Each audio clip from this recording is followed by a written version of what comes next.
Olá pessoal da Opção Play, estamos aqui com o jornalista Francisco Barros.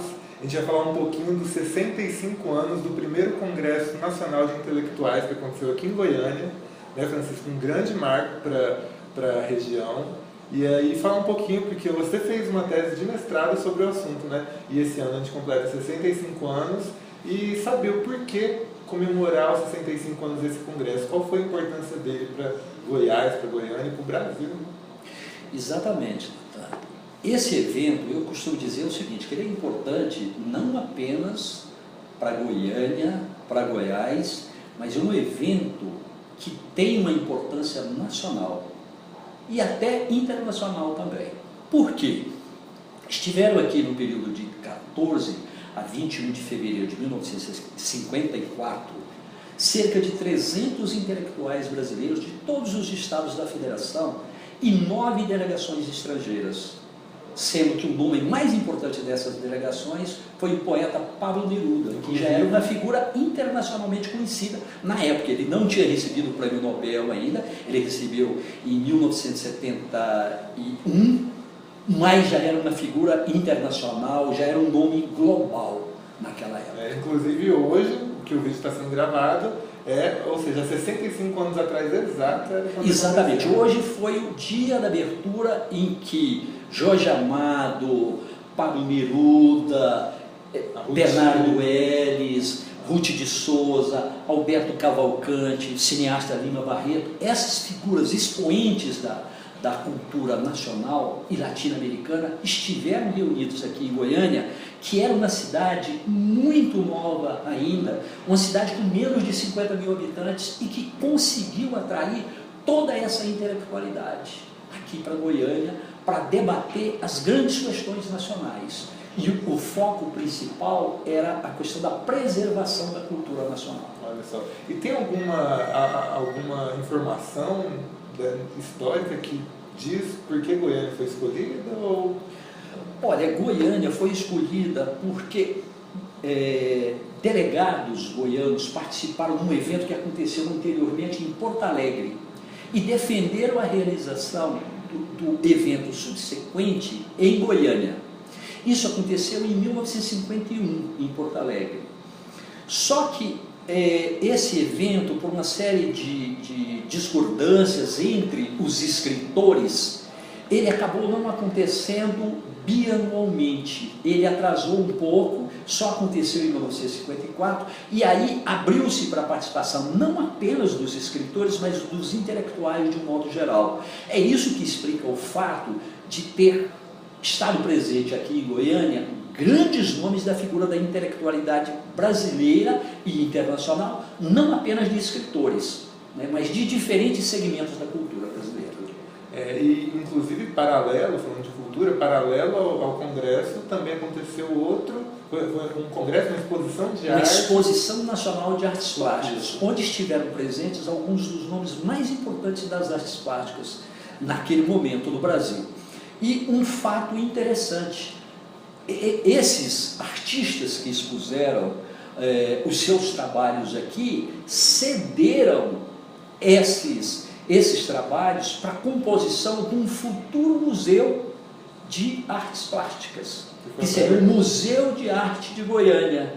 Então, o Museu de Arte de Goiânia, que só viria a ser constituído 15 anos depois, em 1969, ele, na verdade, já tinha um acervo, que era o acervo dessa Exposição Nacional de Artes Plásticas. Esse acervo que hoje, parte dele, está presente lá no Museu de Arte de Goiânia. Ainda existe, então. Exatamente. Diversos trabalhos ainda estão lá e fazem parte do Museu de Arte de Goiânia. Que completa, fazendo as contas, 50 anos. 50 anos, exatamente. Meio século de existência. Meio século de existência. E aí, falando um pouquinho da sua tese de mestrado, você acha que Minha dissertação. Dissertação de mestrado. Isso. O que motivou? Deixar isso registrado? Olha, foi sobretudo a curiosidade que eu tinha com relação a essa questão da participação do Neruda aqui. Poxa, Neruda esteve aqui numa cidade tão pequena ainda, por quê?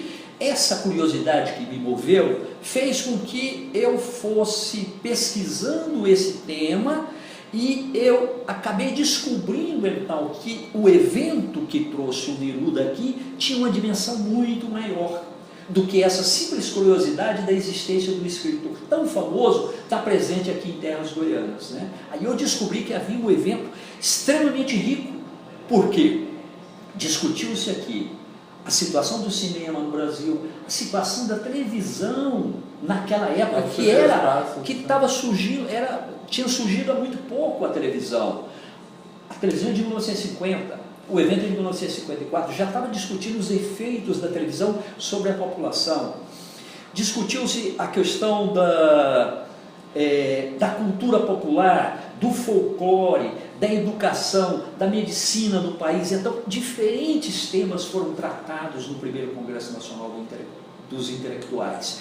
E sob esse guarda-chuva que era a preservação da cultura nacional, da interferência que estava vindo de fora, que era muito grande, né? Então já havia uma invasão cultural aqui no Brasil, e isso já era uma preocupação da intelectualidade nacional na época.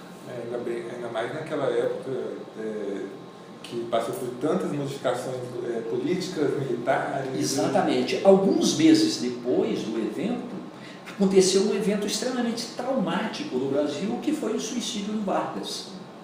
Isso mudou completamente a política do Brasil, né? E foi um marco na história do Brasil, né?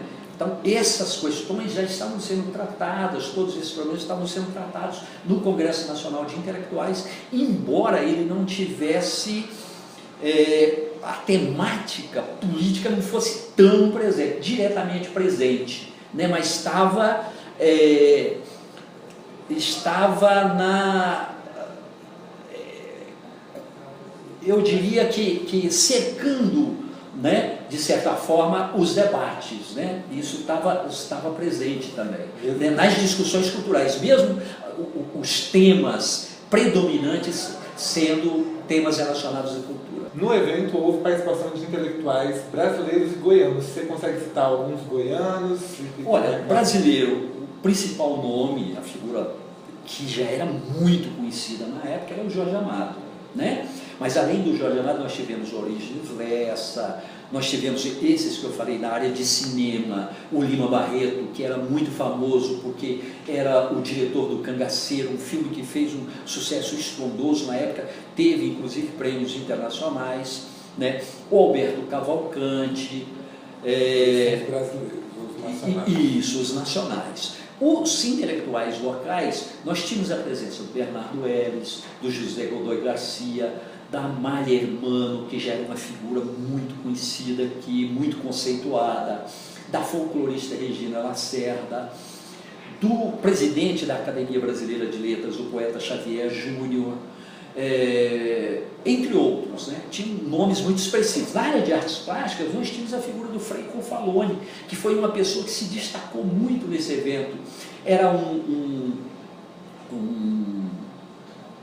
uma pessoa que ajudou a organizar a Exposição Nacional de Artes Plásticas, né? E responsável por trazer grandes nomes das artes plásticas do Brasil, né?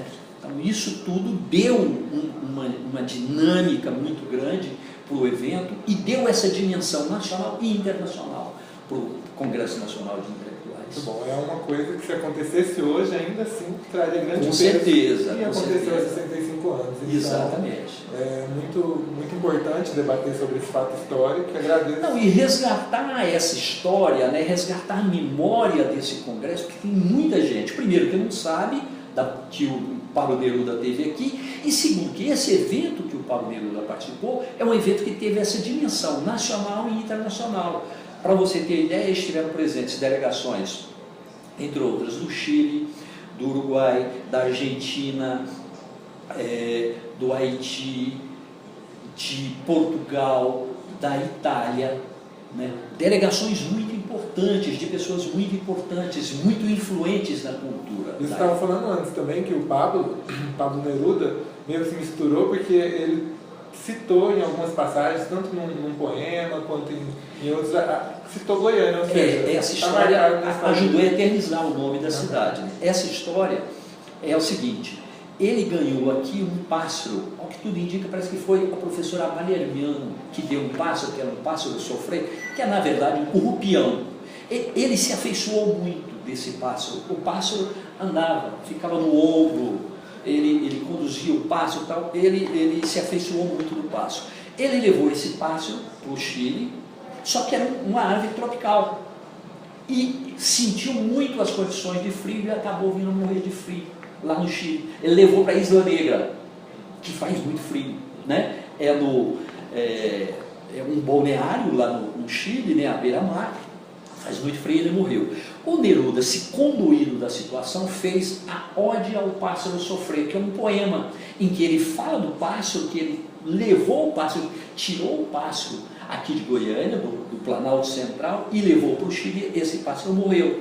Então é um poema muito sentido, é um poema em que ele fala de Goiânia, né? Que ele esteve em Goiânia, ganhou o pássaro aqui em Goiânia e levou esse pássaro e o pássaro morreu.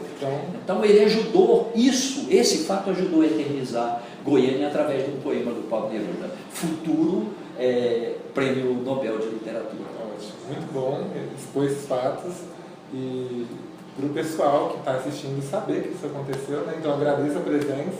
Goiânia já foi constituída, através do batismo cultural, como uma cidade muito ligada à cultura.